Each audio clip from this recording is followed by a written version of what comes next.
Ish kryetari i gjykatës kushtetuese të Kosovës, Kadri Kryeziu, e konsideron si të gabueshme deklaratën e kreut të PD-s, Bedri Hamza, se përgjegjësia për zgjedhjen e presidentit të Republikës i takon lëvizjes vetëvendosje. Në një postim në Facebook, Kryeziu ka thënë se qëndrimi i Hamzës është kundër kushtetues, pasi sugjeron se posti i presidentit është një çështje partijake. Në aspektin kushtetues, deklarata e Bedri Hamzës se përgjegjësia për zgjedhjen e presidentit të Republikës i takon LVV-s është e gabuar. Me këtë qëndrim sugjerohet se presidenti është çështje partijake, gjë që bie në kundërshtim të drejtë për drejtë me Kushtetutën e Republikës së Kosovës.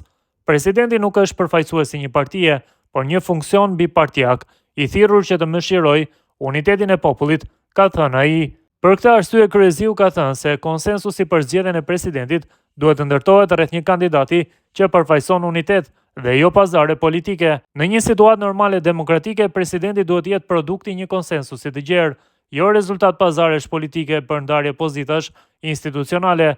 Konsensusi duhet të ndërtohet rreth një kandidati që realisht përfaqëson unitetin dhe që angazhohet me përkushtim të plot për suksesin e Republikës. Presidenti nuk duhet të jetë pjesë e pazareve politike. Shembuj nga e shkuara nuk janë rruga përpara, kushtetuta është rruga e vetme, ka përfunduar Kryeziu. Kryetari i partisë së dytë në zgjedhjet e 28 dhjetorit, Bedri Hamza, ka thënë se nuk e ka problem të takohet me kreun e partisë së parë, lëvizjen vetëvendosje për një marrëveshje politike. Megjithatë, ai ka thënë se përgjegjësia i takon Albin Kurtit për ta konstituar kuvendin dhe që ta formojë qeverinë e re të Kosovës. Ai i ka 57 ulëse në kuvend, sigurisht që e bën koalicionin edhe me deputetët e komuniteteve jo shumicë, që nuk janë serb, por të komuniteteve të tjera, dhe e ka numrin e mjaftueshëm për të formuar qeverinë. Ka përgjegjësi për të formuar qeverinë për konstituimin e kuvendit, ka përgjegjësinë që pa vonesa ta konstituojë kuvendin, të gjitha pozicionet e këtij, edhe të kryetarit, edhe të nënkryetarëve. Ne i votojmë nënkryetarët për shkak se e kemi edhe nënkryetarin nga radha e PDK-s. Për të gjitha pozicionet e tjera, përgjegjësia është e tyre, u shpreh Hamza mes të tjerash në intervistën e parë ekskluzive pas zgjedhjeve të dhjetorit. I pyetur se a do ta votoj PDK-ja kryetarin e kuvendit, Hamza tha: "Pse me pas në vot? I kanë ata, i mjaftojnë dhe normalisht pa marrëveshje politike ne nuk votojmë."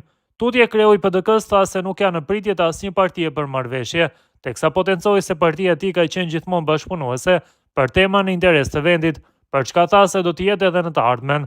Asnjëherë nuk u ikim bisedave, nuk do të thotë se pajtohemi, por bisedave dhe takimeve asnjëherë nuk u ikim. Varet tema dhe mënyra e ftesës, sepse edhe me të ftu duhet me të ftu mirë dhe mbar. Kjo i bie që mos me ta çu ftesën mirë dhe qartë, me pas çfarë do prapavija apo tendence, nuk funksionon, deklaroi Hamza. Duke folur për postin e presidentit, i cili duhet të zgjidhet për rreth një muaj e gjysmë, ai shpreh vullnet për të biseduar me Kurtin për këtë çështje, por tha se sërish përgjegjësia i bie partisë së parë. Ndër të tjera i kujtoi edhe rastet e së kaluarës, se si janë zgjedhur presidentët në Kosovë. Nuk ka kur gjë të keqe me fol, por përgjegjësia për me i ba votat i takon partisë së parë.